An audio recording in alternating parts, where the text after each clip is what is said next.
Bismillahirrahmanirrahim. Assalamualaikum warahmatullahi wabarakatuh. Innal hamdalillah nahmaduhu wa nasta'inuhu wa nastaghfiruh wa na'udzu billahi min shururi anfusina wa min sayyiati a'malina. Man yahdihillahu fala mudhillalah wa man yudlil fala hadiyalah. Ashhadu an la ilaha illallah wahdahu la syarikalah wa ashhadu anna Muhammadan 'abduhu wa rasuluh. Sallallahu alaihi wa ala alihi wa sahbihi wa man sara ala nahjihi wastanna bisunnatihi wahtada bihadihi ila yaumiddin. Yaqulu Allah Ta'ala fil Qur'anil Karim, ya ayyuhalladzina amanu taqullaha haqqa tuqatihi wa la tamutunna illa wa antum muslimun. Wa qala ta'ala, ya ayyuhalladzina amanu taqullaha wa qulu qawlan sadida يصلح لكم أعمالكم ويغفر لكم ذنوبكم ومن يطع الله ورسوله فقد فاز فوزا عظيما أما بعد. Alhamdulillah, ikhwani wa akhwati fillah, a'azzani Allah wa iyyakum. Bersyukur kepada Allah, kita lanjutkan kembali kajian kita dari kitab Thalathatu al-Usul. Kita sampai pada pembahasan yang kedua, perkara pokok yang kedua setelah kita selesai dari mengenal Allah. Yang kedua adalah mengenal Islam, di mana Islam memiliki 3 tingkatan. Tingkatan yang pertama adalah al-Islam, tingkatan yang kedua al-Iman, dan tingkatan yang ketiga adalah al-Ihsan. Tingkatan yang pertama yaitu al-Islam sudah kita kaji pada pertemuan yang lalu, dan kita lanjutkan pada tingkatan yang kedua yaitu al-Iman. Yaqulu Syekh Muhammad At-Tamimi rahimahullahu ta'ala, al-martabatu ats-tsaniyah al-iman wa huwa bid'un wa sab'una syu'batan fa'alaha qawlu la ilaha illallah. Martabat yang kedua atau tingkatan yang kedua adalah al-iman, di mana al-iman ada 70 sekian cabang. Tingkatan yang paling tinggi atau cabang yang paling tinggi adalah ucapan la ilaha illallah. Wa adnaha imatatul adza 'anit thariq, dan yang paling rendah dari cabang tersebut adalah menyingkirkan gangguan dari jalan. Wal haya'u syu'batun minal iman, dan sifat malu merupakan cabang dari keimanan. Wa arkanuhu sittah, dan rukun-rukun iman ada 6.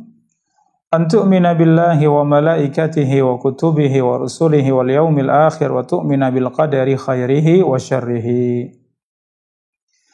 Yaitu engkau beriman kepada Allah, malaikat-malaikat Allah, kitab-kitab Allah, rasul-rasul Allah, iman kepada hari akhir, dan beriman kepada al-qadar, yang baik maupun yang buruk, yang engkau sukai maupun yang tidak engkau sukai. Wa ad-dalilu ala hadhihi al-arkan as-sittati qauluhu ta'ala. Dalil dari 6 rukun ini adalah firman Allah, laisal birra an tuwallu wujuhakum qibalal masyriqi wal maghrib walakinnal birra man amana billahi wal yaumil akhir wal malaikati wal kitabi wan nabiyyin. Bukanlah kebaikan engkau menghadapkan wajah kalian ke timur maupun ke barat, akan tetapi kebaikan adalah seorang yang beriman kepada Allah, hari akhir, malaikat-malaikat Allah, kitab-kitab Allah, dan nabi-nabi Allah. Wa dalilul qadar qauluhu ta'ala, dan dalilnya rukun yang ke-6 yaitu iman dengan qadar adalah firman Allah Subhanahu wa ta'ala, inna kulla syai'in khalaqnahu biqadar. Sesungguhnya segala sesuatu telah kami ciptakan dengan takdir. Saudara-saudari yang dirahmati Allah, demikian Syekh Muhammad At-Tamimi rahimahullah menjelaskan tentang martabat yang kedua, tingkatan yang kedua di dalam Islam. Setelah al-Islam, yang kedua adalah al-iman. Al-iman secara bahasa yaitu al-iqrar, artinya membenarkan. Adapun al-iman secara syar'i, qaulun bil lisan wa i'tiqadun bil qalbi wa amalun bil jawarih, yaitu ucapan dengan lisan, keyakinan dengan hati, amal dengan anggota badan, yazidu bit ta'ah wa yanqusu bil ma'siyah. Iman bertambah dengan ketaatan dan iman berkurang dengan bermaksiat. Saudara-saudari yang dirahmati Allah, ini iman secara syar'i. Tercakup di dalamnya 5 perkara. Yang pertama adalah ucapan dengan lisan. Kemudian yang kedua, keyakinan yang ada di dalam hati. Kemudian yang ketiga, mengamalkan dengan badan. Kemudian yang keempat, iman bertambah dengan ketaatan. Dan yang terakhir, yang kelima, iman berkurang dengan bermaksiat. Salah satu dari 5 perkara yang ada di dalam definisi al-iman secara syar'i, seandainya hilang, seandainya tidak dipenuhi, maka tidak disebut iman secara syar'i. Ahlus sunnah wal jamaah meyakini bahwa iman tidak cukup dengan ucapan. Iman juga tidak cukup dengan keyakinan di dalam hati. Iman juga bukan sekedar beramal saja, tetapi menggabungkan 3 perkara tersebut, yaitu mengucapkan dengan lisannya, meyakini dengan hatinya, dan mengamalkan dengan badannya, ditambah 2 keyakinan bahwa iman bisa bertambah dan bisa berkurang, bertambah dengan ketaatan dan berkurang dengan bermaksiat. Di dalam hadis yang disebutkan tadi tentang syu'batul iman, cabang-cabang keimanan, disebutkan dalam hadis al-iman bid'un wa sab'una syu'batan, bid'un wa sittuna syu'batan. Dalam riwayat yang lain, iman itu ada 70 sekian cabang, dalam riwayat 60 sekian cabang. Fa'alaha qaulu la ilaha illallah, cabang yang paling tinggi adalah mengucapkan la ilaha illallah. Ya, tentu ini tidak sekedar mengucapkan, tetapi la ilaha illallah ya dibarengi dengan ucapan tersebut ada keyakinan di dalam hati dan ada praktek amal dengan anggota badannya. Maka disebut dengan al-iman. Yaitu paling tingginya dari cabang keimanan adalah mengucapkan la ilaha illallah dari hati yang paling dalam, jujur dan ikhlas di dalam hatinya. Ia pun ittiba kepada Rasulullah sallallahu alaihi wasallam. Adapun cabang keimanan yang paling rendah, wa adnaha imatatul adza 'anit thariq. Yang paling rendahnya adalah menyingkirkan gangguan dari jalan. Seorang melihat gangguan ada di jalan, maka hati pun tergerak untuk menyingkirkan. Hati tergerak untuk membereskan gangguan tersebut. Ada dahan yang jatuh dia singkirkan, ada kotoran dia bersihkan. Ada mungkin oli atau sesuatu yang membuat licin seperti pasir misalnya, dia bersihkan. Ada lubang-lubang, maka dia tambal lubang tersebut. Ini cabang keimanan yang paling rendah. Wal haya'u syu'batun minal iman. Kemudian sifat malu merupakan bagian daripada keimanan. Sifat malu ada di dalam hati dan itu bagian daripada keimanan. Kalau kita perhatikan, yang pertama mengucapkan dengan lisan, ini amalan lisan. Yang kedua meyakini dengan hati, yaitu al-haya' syu'batun minal iman. Sifat malu merupakan bagian daripada keimanan dan malu ada di dalam hati. Ya, kemudian menyingkirkan gangguan dari jalan ini dengan badan bergerak, menyingkirkan gangguan ini amal dengan anggota badan. Maka contoh yang Nabi sebutkan, mengucapkan la ilaha illallah, menyingkirkan gangguan dari jalan dan malu, tiga-tiganya adalah contoh dari lisan, hati, dan amal dengan badan. Saudara-saudari yang dirahmati Allah, ini 3 perkara yang pertama dalam definisi tadi, ucapan dengan lisan, keyakinan dengan hati, dan amal dengan anggota badan. Adapun iman bertambah dan berkurang, dalilnya adalah firman Allah, ayyukum zadathu hadhihi imana. Siapakah di antara kalian yang bertambah keimanannya? Allah Subhanahu wa taala sebutkan iman bertambah. Maka ketika iman bertambah berarti iman juga bisa berkurang. Bertambah dengan ketaatan kepada Allah dan iman kita berkurang dengan bermaksiat kepada Allah Subhanahu wa taala. Rasulullah sallallahu alaihi wasallam bersabda, "Ma ra'aitu min naqisati aqlin wa dinin." Aku tidak melihat seorang wanita atau kaum wanita yang mereka kurang akal dan agamanya. Rasulullah sallallahu alaihi wasallam sifati wanita kurang akal dan agamanya. Ya, kurang akalnya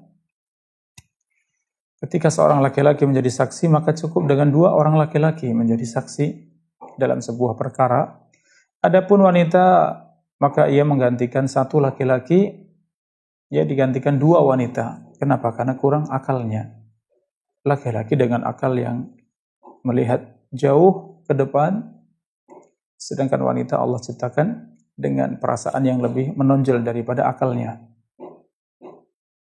Maka demikian dalam Islam, wanita dikatakan kurang akalnya, bukan berarti merendahkan wanita, tetapi sedang menyebutkan keadaan dan kenyataannya. Bahwa wanita kurang akalnya karena lebih mengandalkan, lebih memajukan perasaannya daripada akalnya, sedangkan laki-laki mendahulukan akalnya daripada perasaannya. Dan juga kurang agamanya, di mana seorang wanita setiap bulannya uzur dengan adanya datang bulan, ia pun tidak berpuasa, ia tidak salat. Maka agamanya tentu tidak sama dengan laki-laki yang selalu salat dan selalu berpuasa. Saudara-saudari yang dirahmati Allah, di sini Nabi SAW sifati wanita naqisatu aqlin wa dinin, kurang akal dan agamanya. Ternyata agama disifati ada kurangnya. Ya, berarti termasuk di dalam agama adalah keimanan. Maka iman bertambah sebagaimana disebutkan dalam ayat tadi, dan iman juga berkurang sebagaimana disebutkan dalam hadis yang terakhir tadi. Saudara-saudari yang dirahmati Allah, rukun iman ada 6. Ya, iman kepada Allah, iman kepada malaikat-malaikat Allah, iman kepada kitab-kitab Allah, iman kepada rasul-rasul Allah, iman pada hari akhir, dan iman kepada qada dan qadar, atau qadar yang baik maupun yang buruk. Saudara-saudari yang dirahmati Allah, kita bahas yang pertama, iman kepada Allah. Iman kepada Allah Subhanahu wa taala mencakup 4 perkara. Yang pertama, iman dengan adanya Allah. Iman dengan wujudnya Allah Subhanahu wa taala. Kemudian yang kedua, iman dengan tauhid rububiyah. Yang ketiga, beriman dengan tauhid uluhiyah, dan yang keempat beriman dengan tauhid al-asma was sifat. Yang pertama, saudara-saudari yang dirahmati Allah, kita beriman dengan wujud Allah, adanya Allah. Dengan apa kita beriman dengan adanya Allah Subhanahu wa taala padahal kita tidak pernah melihat, tidak pernah berjumpa, di mana panca indera kita mungkin tidak pernah merasakan. Namun hati kita beriman kepada Allah Subhanahu wa taala. Kita beriman dengan wujud Allah Subhanahu wa taala. Ada banyak bukti dan tanda yang bisa kita rasakan. Yang pertama, kita beriman dengan akal kita. Iman dengan wujud Allah Subhanahu wa taala kita tunjukkan dengan akal kita. Di mana akal meyakini bahwa sesuatu yang ada pasti ada yang menciptakan. Segala sesuatu yang kita lihat, ada buku, mungkin ada ballpoint, Ya mungkin ada kursi, ya mungkin ada meja, semua ada yang menciptakan. Maka demikian akal kita pun beriman bahwa langit dan bumi dengan segala isinya ada yang menciptakan. Dialah Allah. Kemudian yang kedua, kita beriman dengan wujud Allah Subhanahu wa taala dengan perasaan kita. Dengan perasaan kita tatkala kita berdoa. Sesuatu yang ada di dalam hati kita tidak bisa ditolak, tidak bisa dihilangkan, bahwa kita tatkala berdoa pasti kita akan mengangkat kedua tangan kita, pasti akan mengarahkan tangan kita ke atas, hati kita juga menuju ke atas, pikiran kita juga menuju ke atas. Kenapa demikian? Karena Allah di atas arsy, Ar-Rahmanu 'alal arsy istawa. Allah Ar-Rahman bersemayam di atas arsy. Maka demikian secara perasaan pun kita beriman dengan wujud Allah Subhanahu wa taala.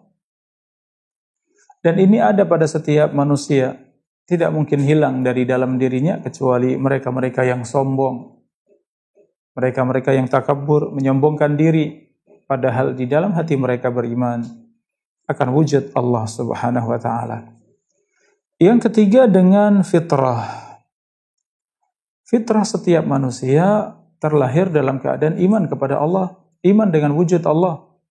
Kullu mauludin yuladu 'alal fitrah. Setiap yang terlahir pasti lahir dalam keadaan fitrah. Maka fitrah setiap manusia beriman dengan Allah Subhanahu wa taala. Allah Subhanahu wa taala mengambil janji pada semua ruh, semua nyawa. Tatkala roh tersebut di alam nyawa, sebelum ditempatkan di dalam tubuh kita masing-masing, maka di alam nyawa tersebut Allah pun bertanya kepada semua nyawa yang ada, alastu bi rabbikum, bukankah aku Tuhan kalian? Bukankah aku Rabb kalian? Qalu bala syahidna. Mereka menjawab, tentu wahai Tuhan kami bersaksi. Ya, demikian Allah menegakkan hujjah. Maka fitrah tersebut ada di dalam diri kita, bahwa kita beriman kepada Allah Subhanahu wa taala, beriman dengan wujud Allah Subhanahu wa taala. Kemudian yang terakhir, kita beriman dengan wujud Allah berdasarkan syariat yang Allah turunkan kepada para nabi dan para rasul. Allah turunkan Al-Qur'an. Di dalamnya menjelaskan akan adanya Allah. Di mana Rasulullah SAW diutus oleh Allah menjadi seorang rasul, seorang nabi, menyampaikan syariat yang Allah perintahkan kepadanya, dan itu semuanya sampai pada kita. Maka di dalam syariat yang dibawa Rasulullah SAW, ternyata di dalamnya ada bukti-bukti, ada penjelasan bahwa Rabb alam semesta adalah Allah Subhanahu wa taala. Kita beriman akan adanya Allah Subhanahu wa taala, bahkan keimanan tersebut keimanan yang sangat kokoh, tidak bisa dicabut, tidak bisa digoyahkan kecuali dengan kehendak Allah Subhanahu wa taala. Saudara-saudari yang dirahmati Allah, rukun iman yang kedua, iman dengan malaikat-malaikat Allah. Para malaikat mereka adalah alam ghaib. Kalau dibilang alam ghaib berarti tidak bisa diindra dengan panca indera kita.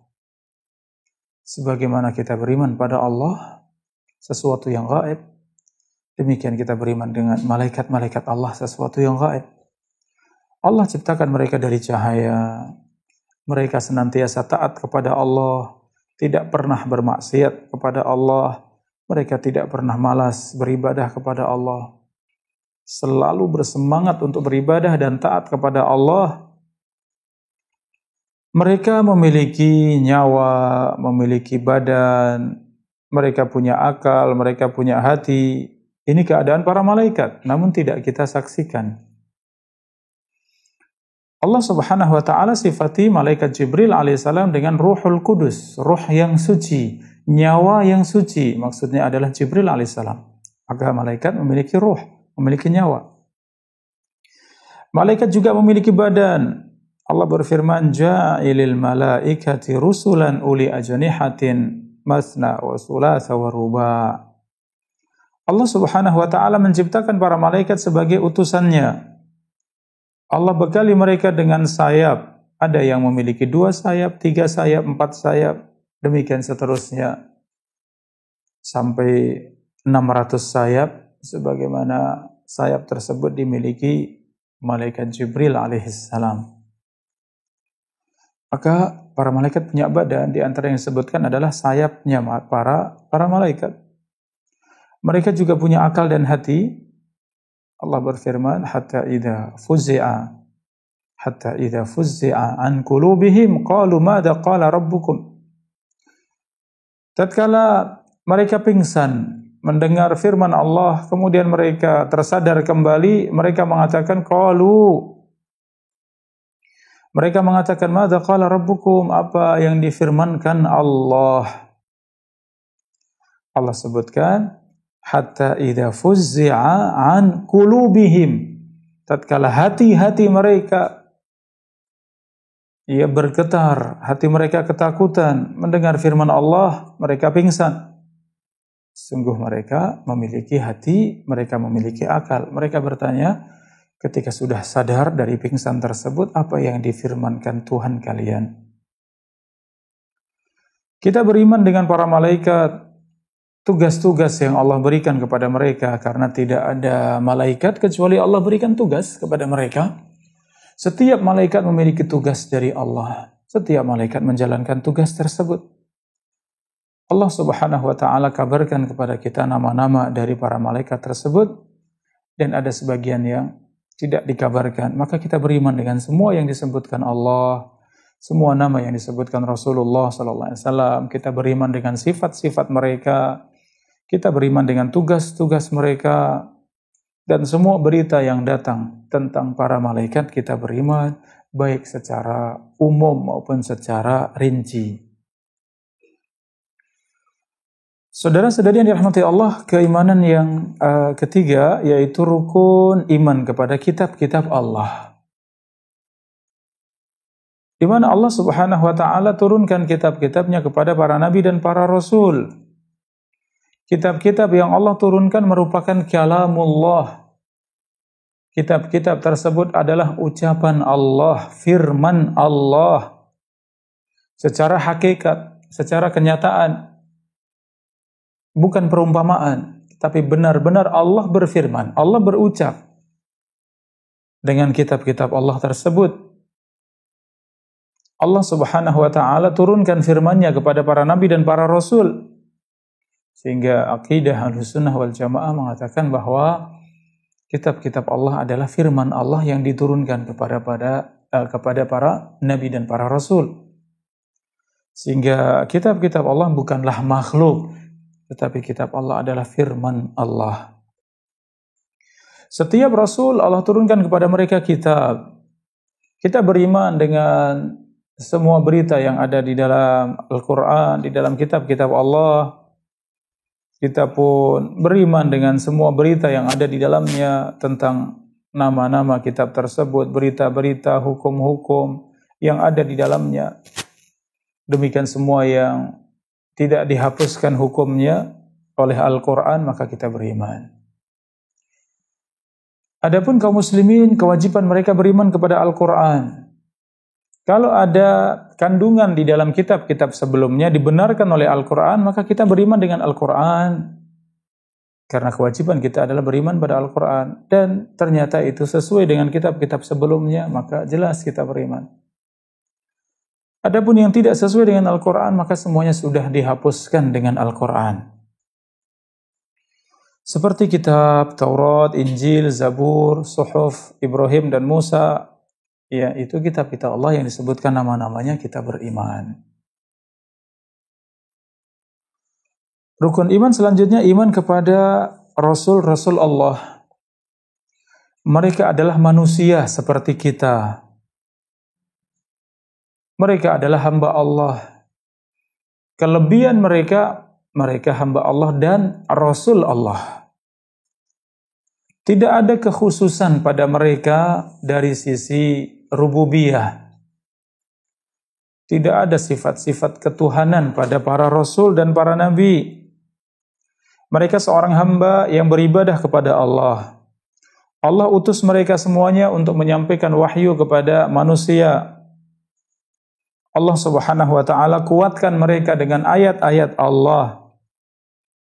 Allah kuatkan dengan mukjizat-mukjizat yang membuat musuh-musuh mereka tidak mampu menyaingi ataupun menandingi kebenaran yang dibawa para nabi dan para rasul. Mereka menyampaikan amanah, mereka menasihati umat. Demikian mereka berjihad di jalan Allah. Kita beriman pada mereka semuanya. Apa yang Allah kabarkan kepada kita tentang nama-nama para nabi dan para rasul, sifat-sifat mereka, berita-berita mereka, kita beriman. Dari Nabi Adam alaihissalam sebagai nabi yang pertama, dan Nuh alaihissalam sebagai rasul yang pertama, dan rasul yang terakhir adalah Nabi kita Muhammad sallallahu alaihi wasallam. Semua syariat yang dibawa oleh para nabi dan para rasul semuanya dihapuskan dengan datangnya syariat Islam, syariat yang dibawa Muhammad sallallahu alaihi wasallam. Demikian tingkatan mereka. Manusia yang paling mulia adalah para nabi. Yang lebih mulia dari para nabi adalah para rasul. Yang lebih mulia dari para rasul adalah ulul azmi. Minar Rasul, ada 5 Rasul yang paling mulia, Muhammad SAW, kemudian Ibrahim, Musa, ya, kemudian Isa, ya, Nuh, Ibrahim, Musa, Isa, dan Muhammad sallallahu alaihi wasallam. Mereka lah ulul azmi minar Rasul. Adapun keimanan kepada hari akhir, kita beriman dengan semua berita yang datang dari Nabi sallallahu alaihi wasallam. Berita yang ada di dalam Al-Quran tentang apa yang terjadi setelah kematian. Bagaimana kehidupan akhirat yang pertama di dalam kubur. Kebangkitan manusia dari kubur. Tiupan sangkakala oleh Israfil alaihissalam. Tiupan yang pertama hancurnya dunia, dan tiupan yang kedua bangkitnya seluruh manusia di padang mahsyar. Mereka dikumpulkan di dalam padang mahsyar. Kemudian Allah Subhanahu wa taala bagikan catatan amal kepada mereka. Allah tegakkan timbangan untuk semua amal mereka. Di sana ada syafaat, di sana ada telaga nabi. Di sana ada telaganya para nabi dan para rasul, dan telaga yang paling indah, paling luas, telaganya Rasulullah Muhammad sallallahu alaihi wasallam. Demikian adanya surga dan neraka. Demikian keadaan masing-masing di dalam surga dan neraka, semua terkait dengan iman kepada hari akhir. Dan rukun iman yang terakhir adalah iman kepada Al-Qadar. Iman dengan takdir Allah Subhanahu wa taala yang baik maupun yang buruk. Artinya yang kita sukai maupun takdir yang tidak kita sukai. Kita suka dengan kebaikan, kita suka ditakdirkan menjadi orang yang kecukupan, orang kaya, orang yang sehat, dan seterusnya. Takdir yang tidak baik atau yang tidak kita sukai seperti kehilangan harta, sakit, meninggal, kecelakaan, dan seterusnya. Sesuatu yang terjadi dan sebenarnya kita tidak suka dengan kejadian tersebut. Saudara-saudari yang dirahmati Allah, beriman dengan takdir Allah Subhanahu wa taala, maka di dalamnya mencakup 4 perkara. Artinya dikatakan seorang benar dalam beriman dengan takdir Allah jika keimanan tersebut mencakup 4 perkara. Yang pertama, meyakini akan ilmu Allah, di mana ilmu Allah mencakup segala sesuatu, meliputi segala sesuatu. Kemudian yang kedua, bahwa takdir Allah Subhanahu wa taala ternyata semua dicatat oleh Allah. 50.000 tahun sebelum menciptakan langit dan bumi, maka takdir tersebut, segala sesuatu yang akan terjadi sudah ditulis oleh Allah. Kemudian yang ketiga, kehendak Allah. Diilmui Allah, dicatat oleh Allah, dan dikehendaki oleh Allah. Sesuatu yang dikehendaki pasti terjadi, dan yang tidak dikehendaki oleh Allah tidak akan terjadi. Kemudian perkara yang terakhir, yang keempat, menciptakan. di mana Allah Subhanahu wa taala menciptakan segala sesuatu yang ditulis, yang dikehendaki, maka Allah ciptakan, Allah wujudkan. Allah berfirman, Allahu khaliqu kulli syai', Allah yang menciptakan segala sesuatu. Wallahu khalaqakum wa ma ta'malun, Allah yang menciptakan kalian dan apa yang kalian kerjakan. Maka semua masuk di dalam takdir Allah. Allah menciptakan tubuh kita, Allah yang menciptakan roh kita, Allah juga yang menciptakan amalan kita, perbuatan kita, semua di dalam kehendak dan ciptaan Allah Subhanahu wa taala. Demikian saudara-saudari yang dirahmati Allah, martabat yang kedua setelah al-Islam yaitu martabat al-iman, di mana kita semuanya beriman kepada Allah, beriman kepada malaikat-malaikat Allah, kitab-kitab Allah, rasul-rasul Allah, beriman pada hari akhir dan beriman kepada al-qadar yang baik maupun yang buruk. Demikian Allah taala a'lam bissawab. Wabillahi taufiq wal hidayah. Assalamualaikum warahmatullahi wabarakatuh.